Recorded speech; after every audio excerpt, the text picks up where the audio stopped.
Greetings, everyone, and welcome to Assembling Your SelectUSA Toolkit. My name is Bill Kenny. I'm with Meet, and I'm your host today. Excuse me, I'm actually in my car in a parking lot in Boston. I've got some meetings up here today, and so no other choice. I just arrived. There's traffic, so I got here just a few minutes before we were going to start. So not enough time to get to a Starbucks or some other space to do the call. So here we are, we're toggling. If for any reason I lose you, it's a technology thing. I'll record this later and email it out. So I do apologize. I think we can get through the whole thing. The technology tends to be pretty stable here, so we should be in good shape. So for those of you that haven't been on one of our webinars before, it's a pretty straightforward process. I'm going to hop off screen in just a moment. And I'll have some slides to share the topic with you, the idea of getting the various tools you need to succeed well at SelectUSA together, prepping the team, and so on. So we'll have some slides. You all submitted questions. We'll definitely get to those, and I'll come back on screen to handle those questions and any others you might have. I may have a hard time seeing additional questions submitted, but I'm going to give it a shot. So I usually need to have a companion screen to be able to do that. So in any event, welcome. We've got people from all over the world who are excited and getting ready for SelectUSA, which is only a couple weeks away.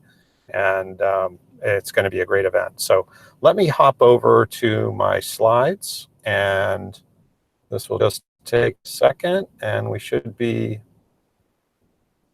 oops, I want this. Okay,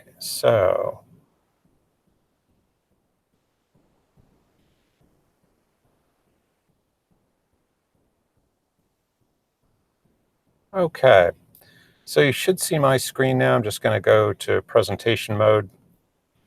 And so yes, this is part two. Part one was last week. It was a really great session. We had a lot of great questions for setting the table, creating your SelectUSA success plan.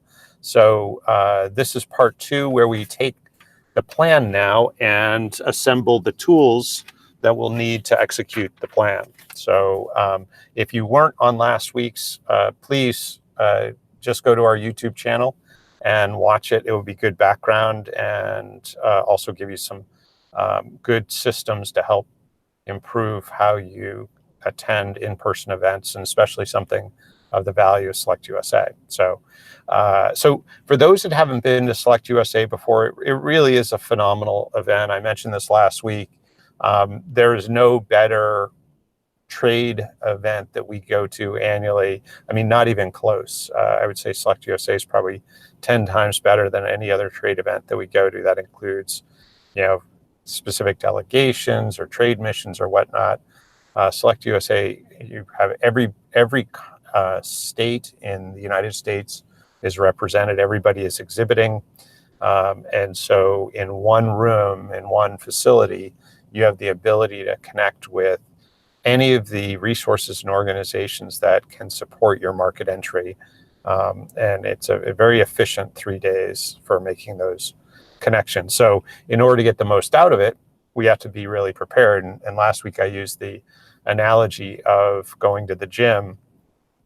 This is a lot like that. If you go to the gym, you know that there's a lot of equipment that you never use. And the same thing is true of events. It's really up to each attendee to figure out which equipment, which resources, what workshops and keynotes to go to, and what things to do outside of the event or in parallel to the event because of the audience that's assembled. So, I think, just as some might use the free weights, others might use the aerobic equipment, others might use a personal trainer.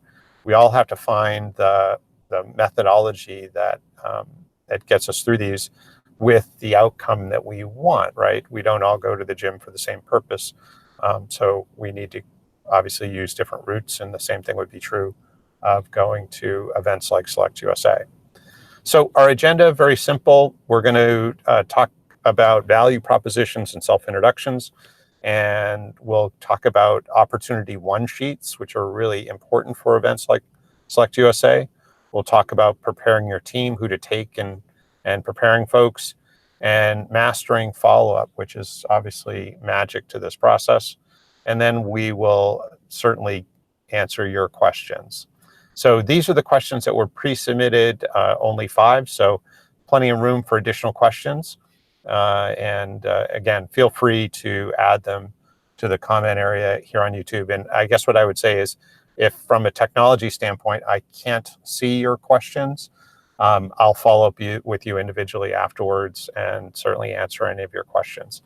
So, and the question we asked when you register, just so it all makes sense, and certainly ask questions about this content, but we asked, what is it about market entry that either frustrates you or you have questions about? And again, we'll certainly answer all of the questions you submit. So about myself, just so you have a little context, I have started 7 companies now, and our current company, Meet, is a company that focuses on helping international B2B companies soft land and scale in the US through trade shows and in-person events. And I personally have had about 30 years of experience in events. I used to run some trade shows. I've certainly exhibited in many. And then over the last 5 years, I've really dedicated my time, and our team has dedicated their time to helping companies much more effectively leverage trade shows and in-person events. And the results we're seeing are really dramatic. The other thing to mention, just so you have a sense of what we do, we develop strategy, so develop event-related strategy. We'll provide staffing. We'll help get the executive speaking opportunities. And then we do a variety of things related to sales support and competitive intelligence.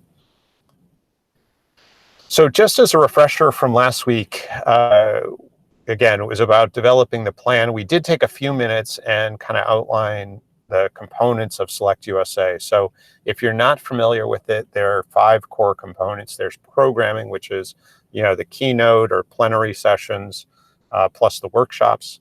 There's what's happening in the exhibit hall, in terms of all the states exhibiting and all the service providers exhibiting, lots of great connections there. There's matchmaking, which you have the opportunity to take advantage of the app and preset meetings and utilize the matchmaking process. There are collateral events, which are events that happen during SelectUSA, but are maybe cocktail receptions at night or early morning breakfasts or whatnot that are hosted by various states or countries. Those can often be really productive. And then there are spin-off events, which various states and regions of the US run, that these are either before or after SelectUSA, where you can go and specifically tour a region that is of interest to you because of the industry sectors that they support, or the geography, or maybe some other attribute. So it's important to sort of know that context for the conversation we're going to have going forward here. So when we go to these events, a big component of it is the interaction that we have with people. And there's certainly the interaction that we can pre-plan. And then there's the interaction that's going to happen because we're on the trade show floor, or we're at a workshop, or we're at a reception, and we meet people. And being prepared for those moments and being able to take advantage of those moments is really, really important. And that's going to be a lot of our focus today. So one of the areas that we see companies really struggle with, and this happens just as much with the founders and executives as it does with the newer team members, is the ability to articulate a really clear and concise value proposition and self-introduction. So we'll spend a few minutes and talk through those and give you a few keys on ways to maybe tighten yours up. And ultimately, why do we want to do that? Well, we need to make a really good first impression. And so here we have the same person, and just simply by what they're wearing, they're creating two entirely different first impressions. Obviously, the message we send visually is incredibly powerful. We also send messages certainly auditorially by what we say, kinesthetically, if there's certainly any touching, we send messages like that. I wouldn't suggest that at SelectUSA, but there are a variety of forms in which we send messages. Obviously, this image is very powerful where we see somebody, this exact same person in totally different attire, and we get a totally different image. And so making sure that we represent ourselves and our companies in a way that is congruent with how we want to be perceived, whether it's what we're wearing or what we're saying, is really important. And when it comes to what we're saying, the easiest way to think about how to construct a good value proposition and self-introduction is you really want it to be like baby food. It's much the same as forming a really good pitch, although neither of these are pitches. Well, maybe they are in a simple form, but they're not investor pitches or pitches to customers. But the qualities that baby food has is so close to what we want in terms of communication. The baby food is easily digestible, it's portable, it's dense nutrition, so it's high impact and easy for the receiver to take in. So imagine the receiver, person we're talking to, is going to take in lots of messages through the course of the day. Our message needs to stand out. And the only way that it's going to stand out is not only that it's interesting, but that it is simple and easy for them to take forward. And ultimately, one of the really good measures of how good you do with either a self-introduction or articulating your value proposition is if, later in the day, the person you met can describe what you do to someone else. And if they can do that, you probably did a pretty good job of doing your either your self-introduction or value proposition. And so, making sure that it's that simple. It's just like baby food, nutrient dense and easy to digest. And easy to digest, I would underline twice and put in bold. So value propositions are very simply the value that the customer receives through a specific product or service from the customer's perspective. So it needs to be presented from the customer's perspective. In other words, it's not what you think your customer gains from your product or service. It's what they think. And so making sure that you have it and you understand how it makes the customer's life better from their perspective, that's your value proposition. And ultimately, whatever we start with is a hypothesis, and we're going to test it. We're going to test it with our market segment to make sure that value proposition resonates with the market segment we're targeting or the buyer persona that we're targeting. So these are all things you really want to start with. Whatever you assume your value proposition is, it's simply a hypothesis. And we want to, from event to event, from interaction to interaction, test which one's going to work and actually measure the response rate as much as we possibly can.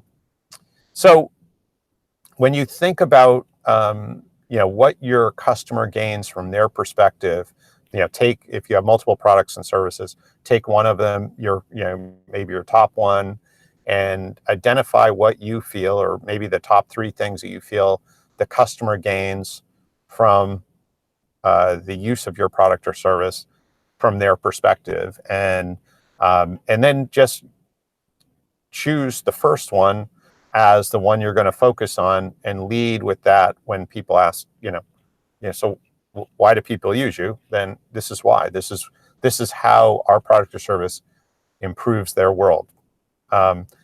And so a self-introduction, we're certainly going to incorporate our value proposition, but we want to include a few more things. So a self-introduction is a very clear statement of what value you provide and for who. And it really has that kind of cadence. And you can make them much more complicated. The problem is, and a lot of people think about the 30-second and the 60-second self-introduction, and that may be well and good if you're standing up in front of a room and it's in a format where you're giving that. But if you're at a networking event and somebody says, hey, what do you do? You should be able to, in 5 or 10 seconds, say exactly what you do in a very simple way. And the whole goal is to create a conversation. It's not to talk for 1 or 2 or 5 minutes and then take a breath. It's to actually share a little bit about what you do and learn about them. Share a little bit about you do and make it more conversational. Ultimately, if you say what you do and nobody has a question or they don't follow up, not necessarily with interest, but just wanting to learn more, then you either didn't articulate what you do very well, or this is just not something that is of interest to this particular person. Either answer is fine. And really, when you're networking, your biggest job is not to speak, it's to listen, it's to learn and figure out where the person that's across from you fits within your world. And are they a resource? Are they a potential connection for people that you know?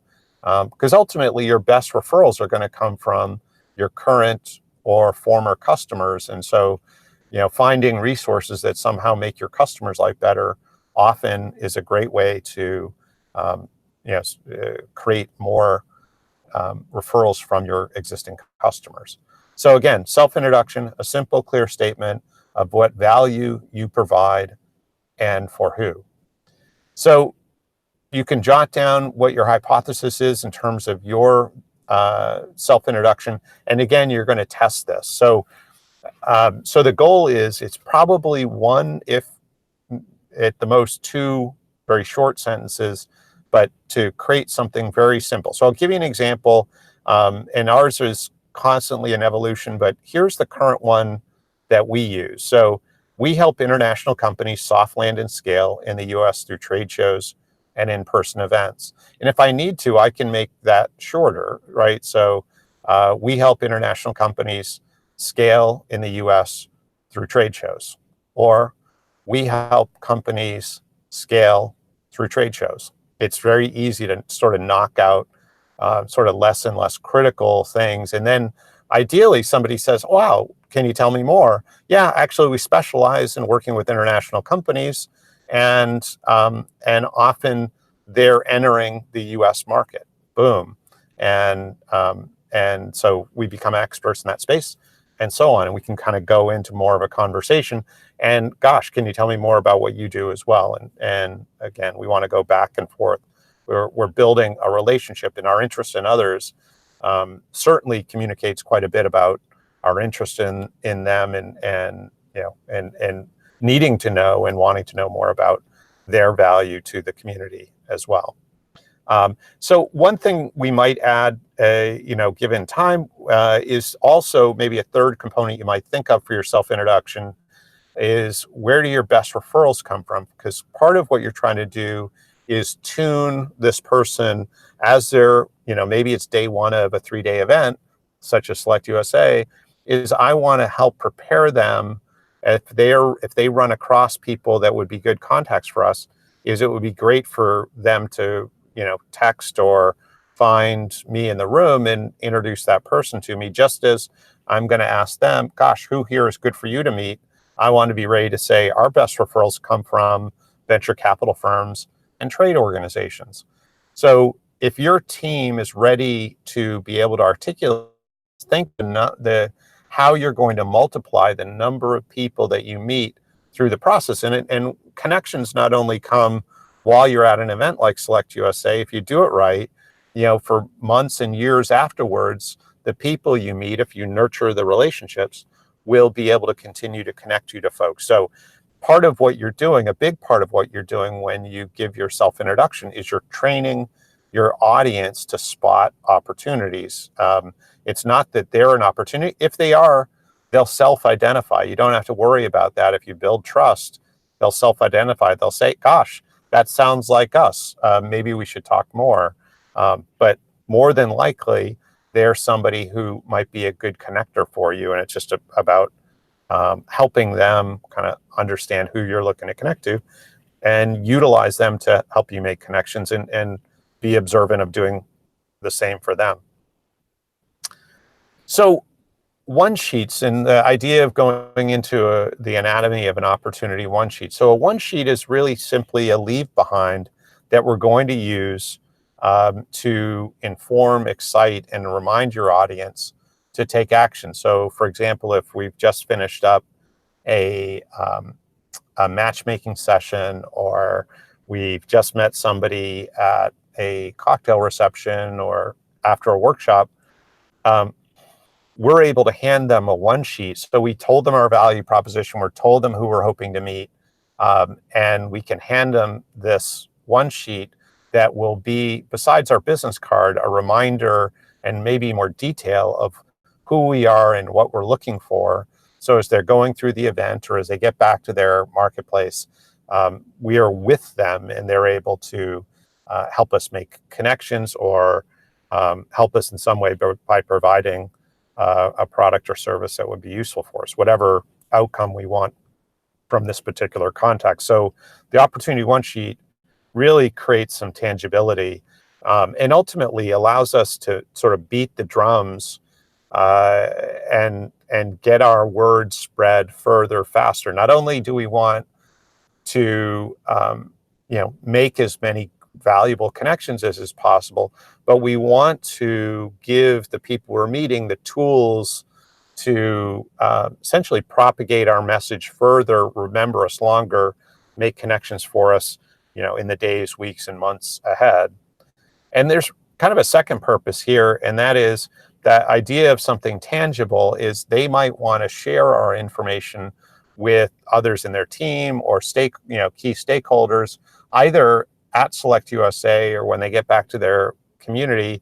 And so giving them that tangible sheet of paper not only is a reminder, but it also is something that they could easily send to others, hand off, make copies, whatever the case might be.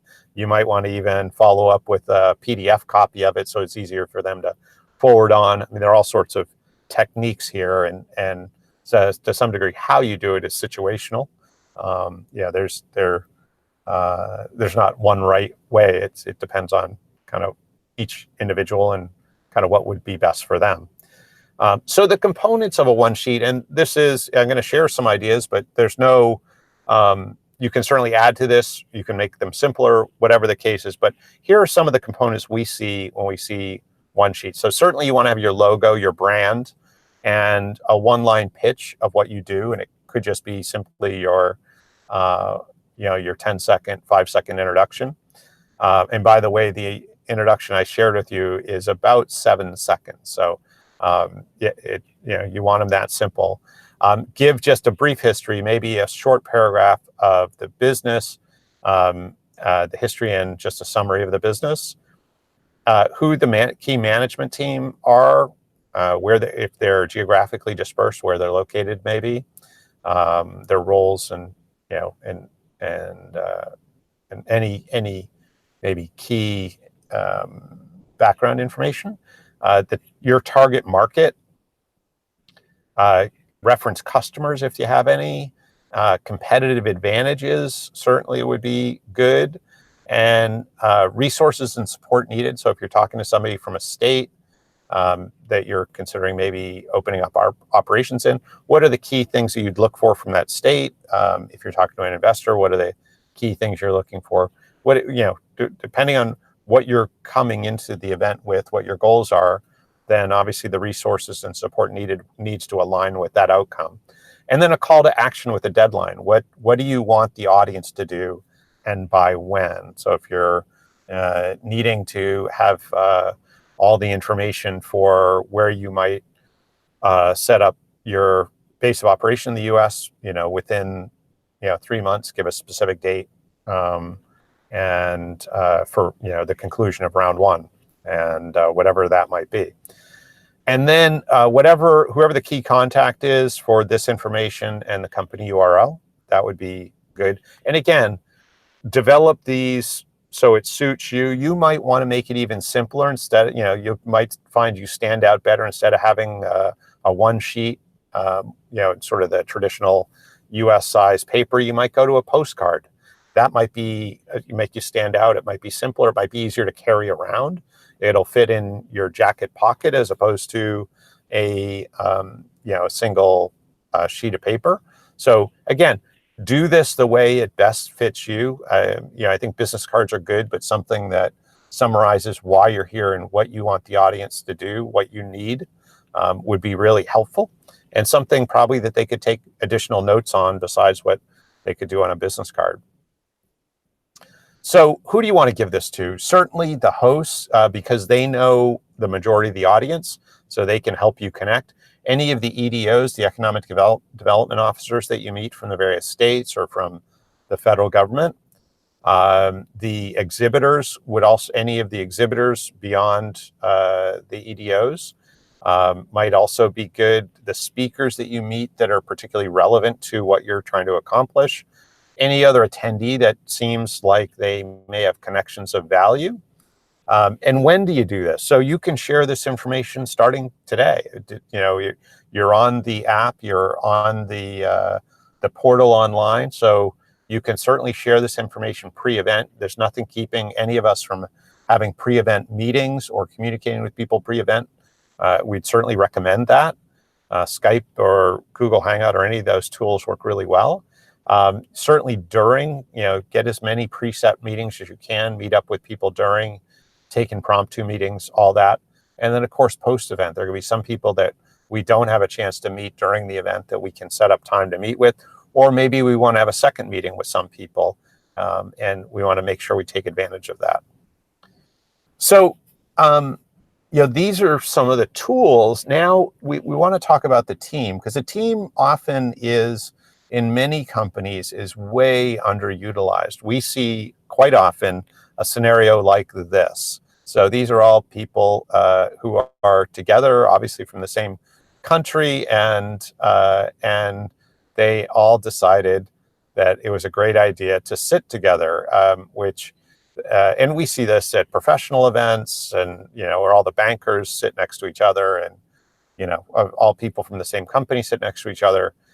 Obviously, there's no leverage in that, and the events like this are really all about leverage, and it's also a training opportunity. We want to prepare our team, because as individuals, we can't go to every event. So if our team isn't prepared to go to events really well, then we're going to have a real limitation on what we get out of any event or what events we actually go to, because our team never develops the skills or comfort level to do that. So we certainly want to divide and conquer as much as we can. We want to get our team out, have really good assignments, get together maybe once or twice a day, first thing in the morning, maybe at lunchtime, and kind of rally and kind of figure out how we're doing, what we need to edit, but making sure our team is prepared to get out and connect on their own, and that they have not only the competence to communicate and the confidence to communicate well, but also that they have a mission,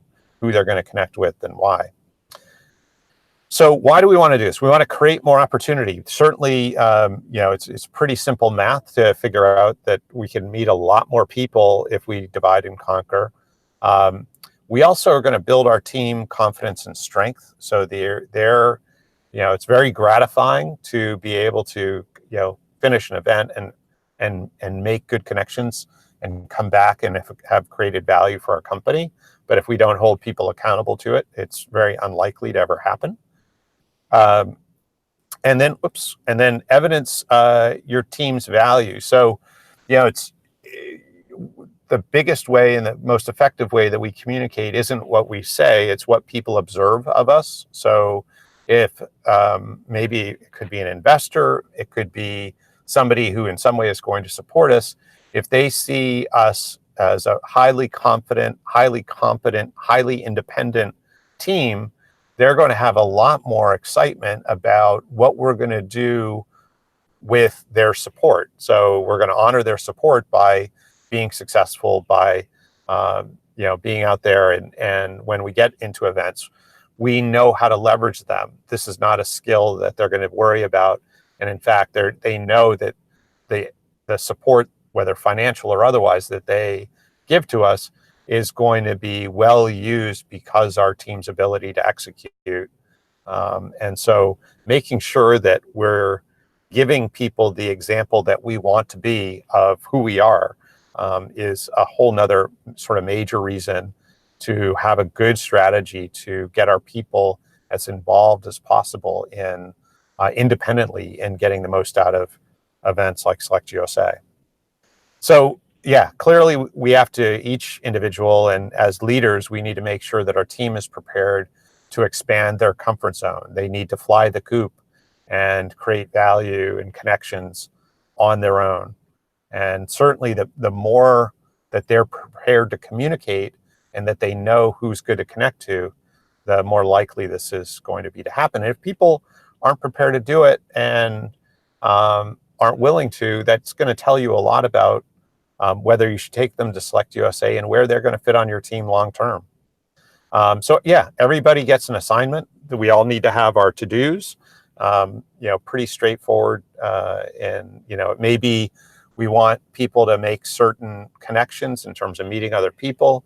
Maybe we want people to be at certain workshops. Maybe we want people to go and visit certain booths. Whatever the case may be, but everybody needs to have their assignments and have certain outcomes, things that we want them to get from those experiences, and accountability to that. So follow up each day, making sure people are taking advantage of this opportunity. There's nothing keeping each of us from networking. And again, networking starts today. We don't need to be physically together to network. So take advantage of the tools. Again, we're at the gym. Some people show up early and work out long. Some people don't show up every day. We all exercise different, but the outcomes are going to be considerably different for the people that know how to use the facilities well. And this is all about us getting the most out of it. So your team must be confident in connecting, and very fundamental, and they'll get more and more confident and competent with time, with practice, with repetition. And then they need to be ready to deliver your value proposition, your self-introduction or their self-introduction specific to them, and then the opportunity one sheet. They should be able to walk through people with that and be able to hand it out. And then also to be able to articulate your call to action. What is it you need and by when? What is a good outcome to this event? What does a good connection look like for you? Whatever your call to action is, they need to be not only aware of it, but capable of articulating it and actually articulating it. Really, really important. And the only way to get to a place where this works is to practice. You've got to not only yourself, but dedicate time with your team to role play. I work with folks regularly who, it's just sort of like whatever sport you play. You never think of just going out and only actually playing in games. Anyone that is an athlete knows that there's so much more time spent practicing than they ever play in a game. And of course, the more serious your sport becomes, the more you practice as a ratio to the more you play the actual game. And so it needs to be the same with any professional endeavor. We need to make sure that we are representing ourselves and our organizations really well. And the only way to do that is to practice. And it's, partly it's what we say, but it's sort of, I guess it's form and substance, right? It's not just what you say, but it's how you say it. It's your confidence in saying it. It's your ability to speak in a clear and concise way. All that is critically important. So follow-up. Follow-up obviously is really important, and not much happens until there's follow-up. Probably the best way to manage follow-up is actually to set next steps while you're with somebody. So before you leave the event, before you leave someone's side, is to say, hey, this has been a really interesting conversation. It sounds like, and I don't want to keep you from working the room and creating more connections, but it sounds like we should continue the conversation. Do you have additional time while we're here at the conference, or do you have time maybe next week we can set? And of course, we're all walking around now with our smartphones. So putting time on the calendar right now is always going to be excuse me, the most efficient and helpful way to do this. So we're going to meet people who are at booths and various events as we're walking around the SelectUSA floor. And again, if we can, the follow-up should be set before we leave that interaction. So when you're with people, it's really helpful to mark cards. So, and every once in a while you run into somebody who either doesn't have a business card or their business card is of a material that it's really, really hard to write on. But that aside, that's probably 5 to 10%. So 90 to 95%, we can write on their cards, whether it's on the front or the back. Hopefully there's some space you can write on. And there are 3 things that we found really effective to mark on the card. Number 1 is who should be the one within your organization that will follow up? Who's going to act on this particular card? We just put their initials on. So if it were for me, I just put a BK on there and a comma.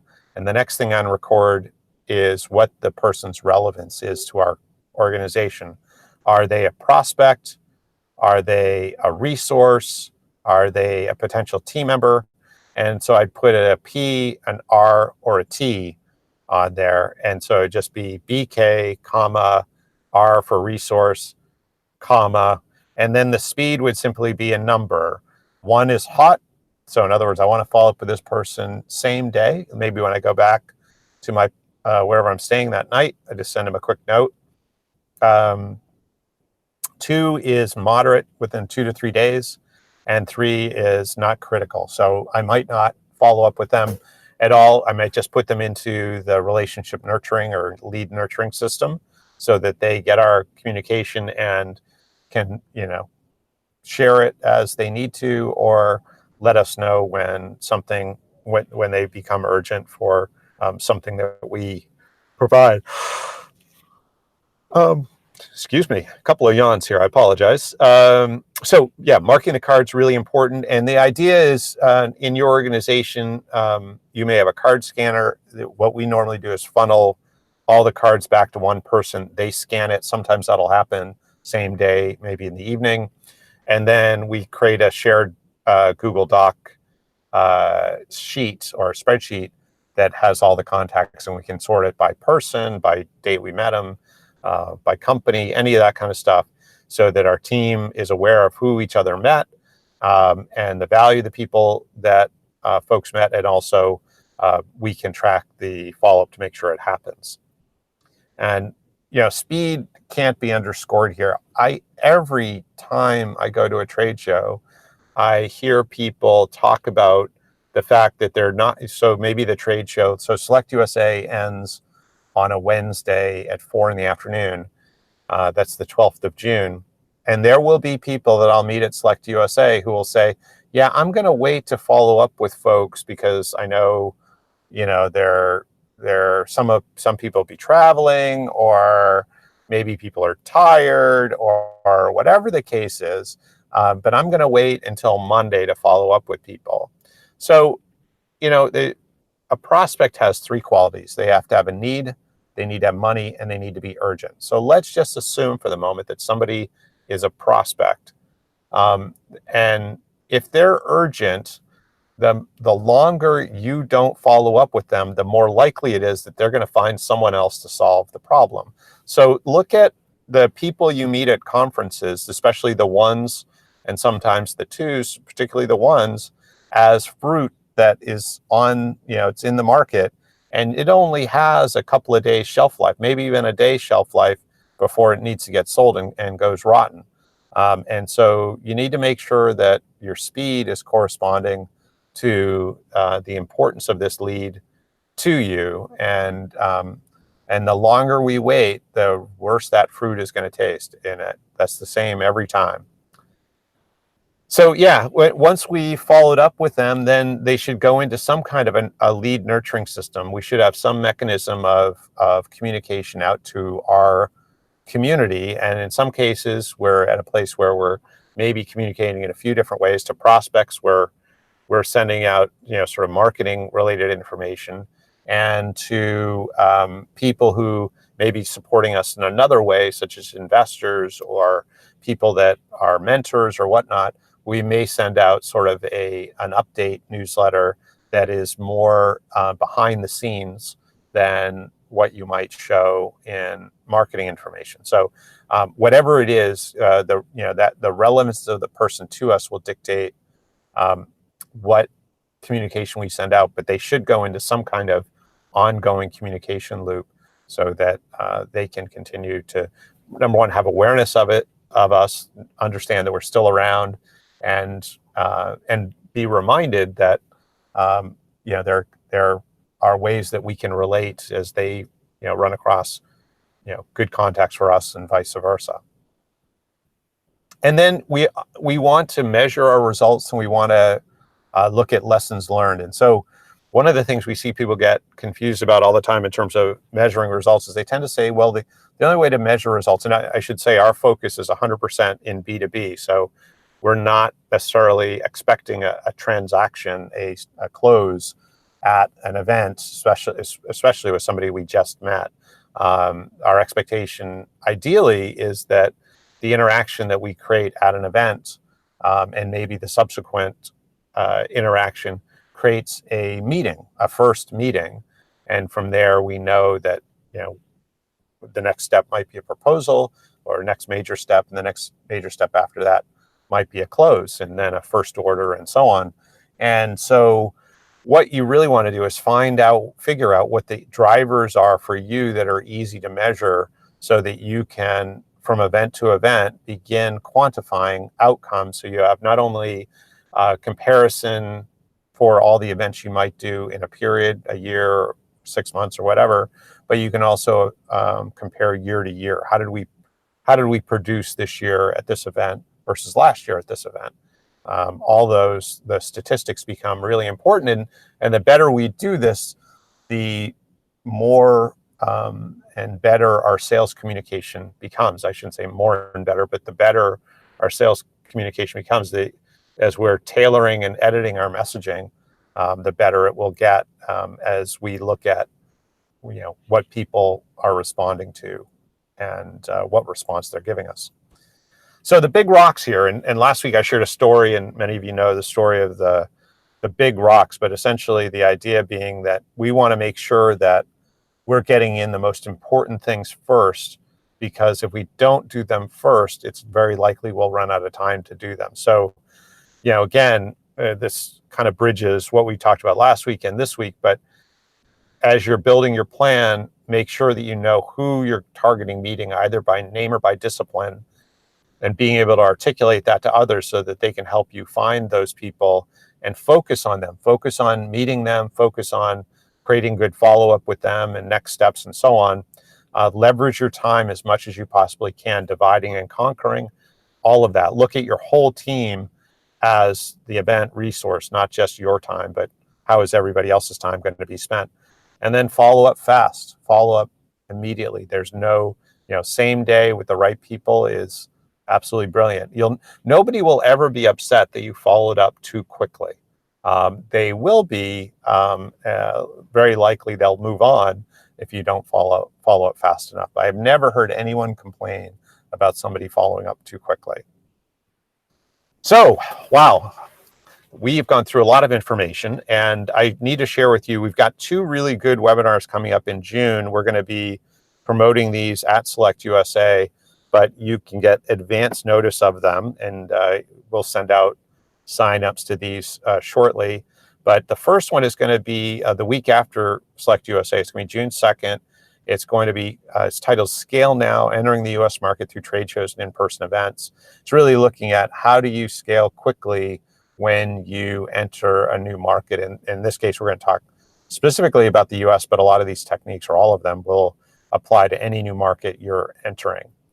And then on June 25th, we're going to talk about what you don't know can kill your business, nailing marketing research for US market entry. So this is actually going to be a conversation with a good friend of ours from Great Blue. His name is Mike Vigent.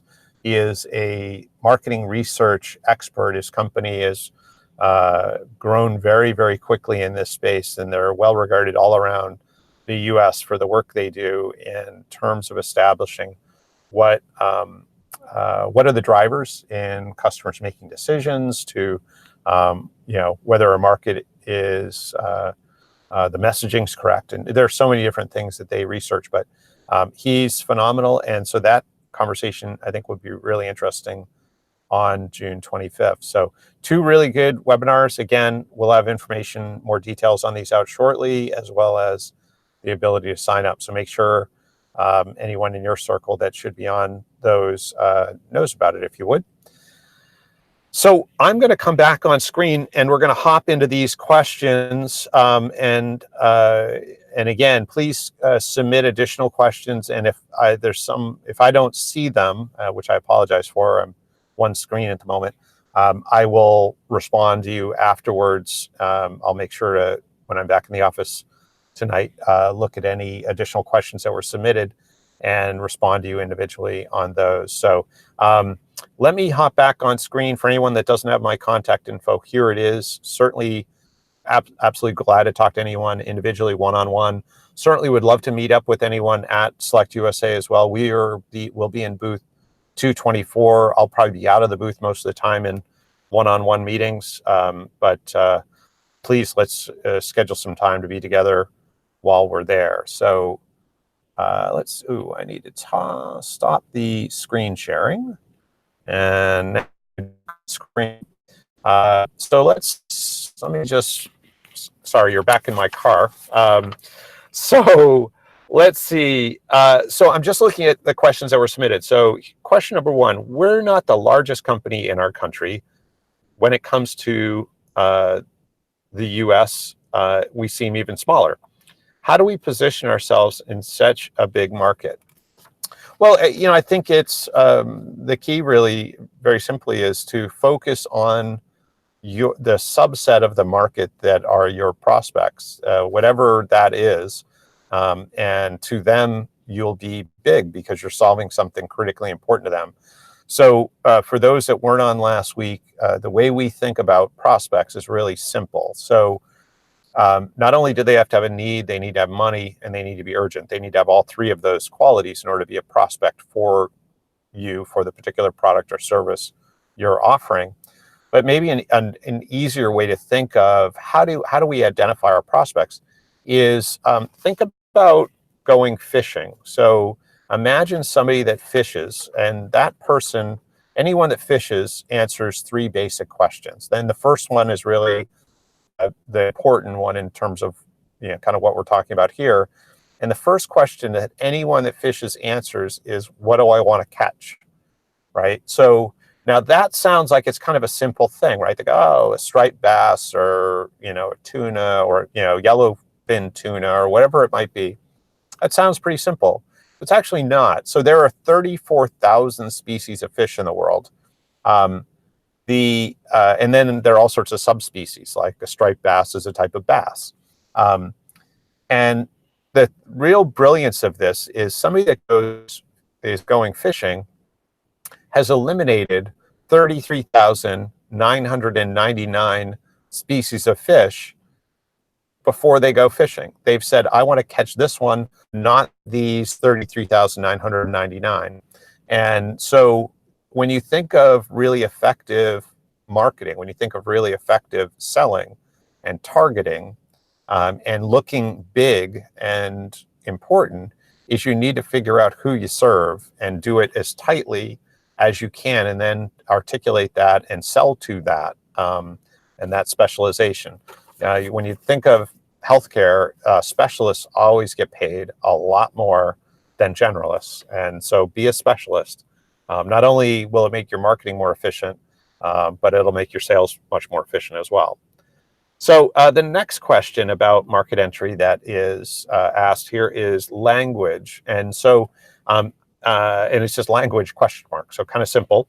But I would add to that, it's not just language probably, it's also localization, because you might know Portuguese, but do you know Portuguese? Are you selling to the Brazilian market?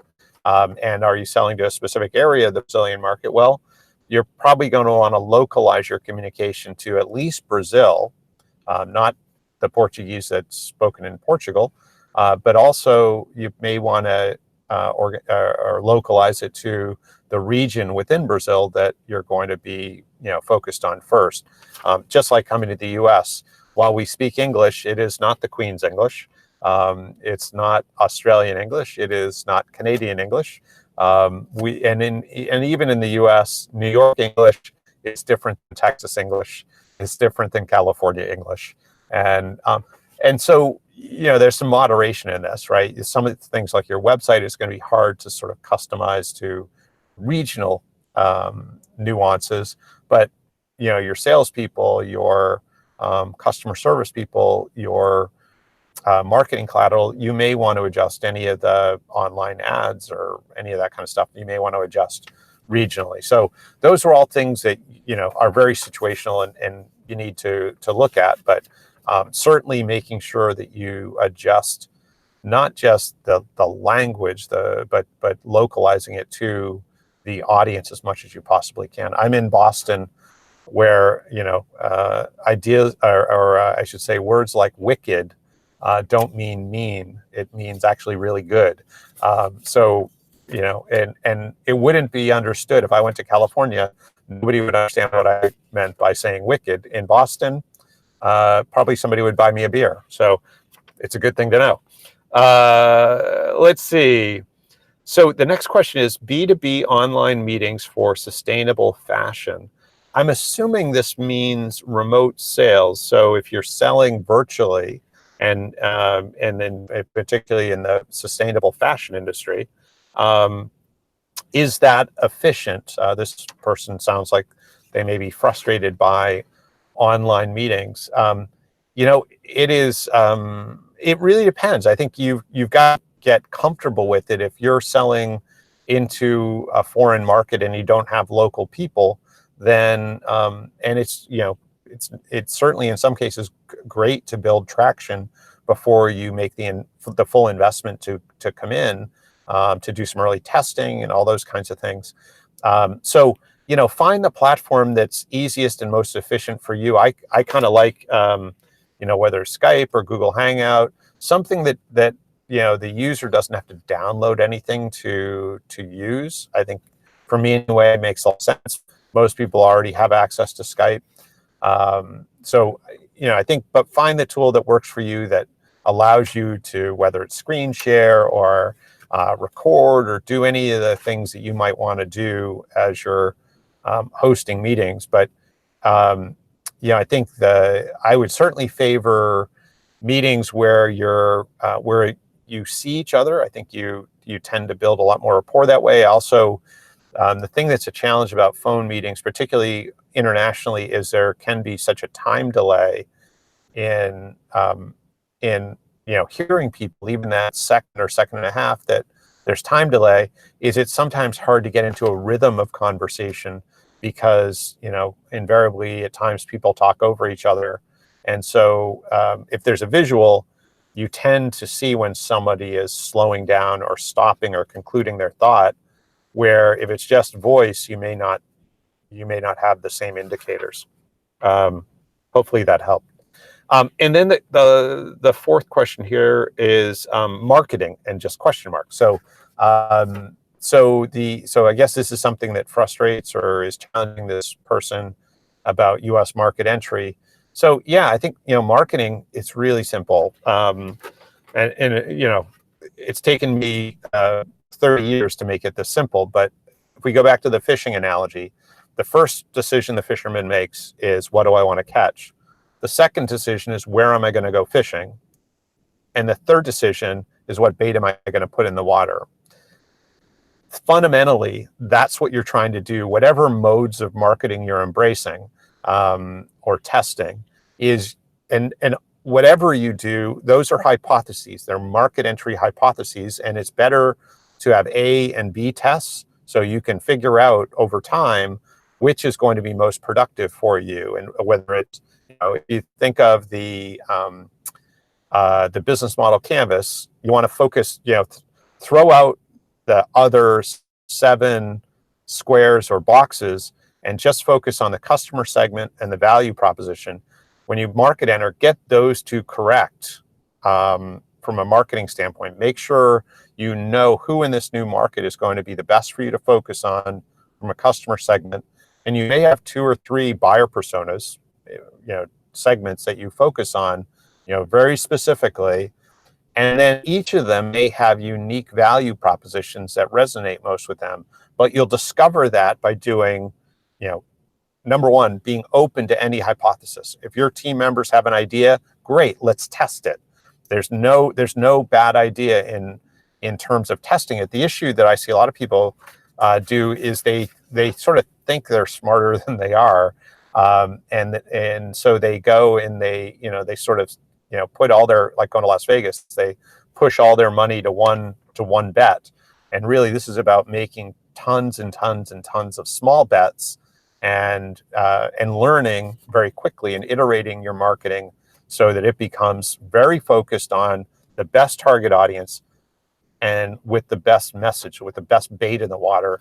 And ultimately, this is about, and again, we're in B2B, so this is about your conversion rate to appointments, because we know once we have an appointment, it's a pretty predictable number of first appointments to get to a certain number of proposals.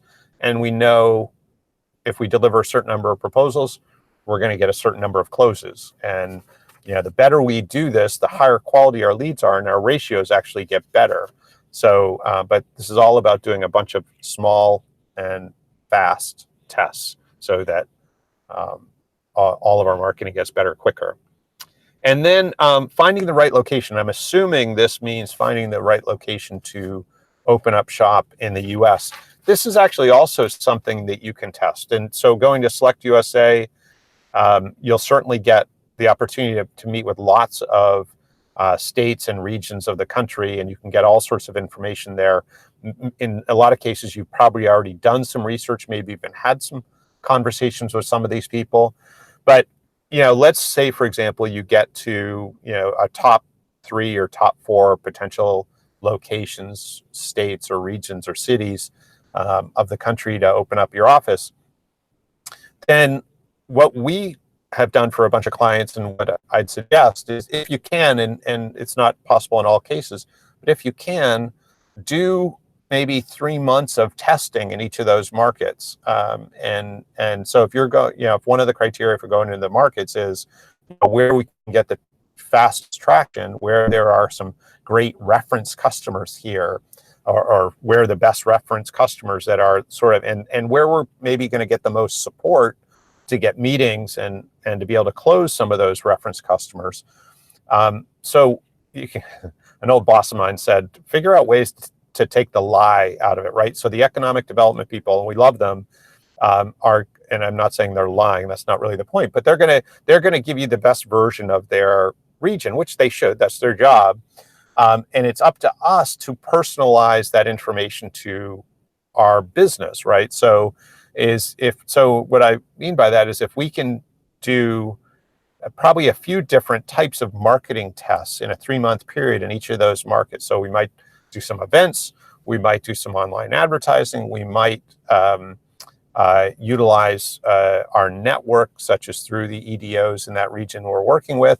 But ultimately, how many meetings did we create with reference buyers, reference customers in each of those regions? And we can begin, that can be added to the data set that we consider when we're finalizing our decision on where to open up shop in the US or any other country. So those tests are easy to do, and we can come into the marketplace with actually some traction, which is a really nice thing to do. Besides making a much better decision, we can actually be very productive about getting revenue in, which I think probably for all of us is the best form of funding, right? So we much rather, not that investment's bad, but revenue is validating besides being fuel for our business. So with that, those are the questions we had. And again, I apologize that I don't have the ability, I don't have a second screen, so I don't have the ability to see any additional questions. But I certainly will look for them when I have an opportunity to look at this. And please feel free to add any additional questions, and I'll answer them directly for you. Again, we're in booth 224 at SelectUSA. We're going to be making a fun announcement about our presence at SelectUSA probably either later this week or sometime next week. So please take advantage of that. It'll be a lot of fun. And we'll look forward to seeing you all there. If you're not going, reach out anyway. I'd certainly love to chat with you and see if there's any ways that we might cooperate and help each other in some way. So anyway, hope you have a great rest of the day. For some of you, I know it's evening. For some of you, it's earlier morning. Have a great rest of your day, and we'll look forward to chatting with you all really soon. Thanks a lot from Boston. Bill Kenny. Have a great day. Bye now.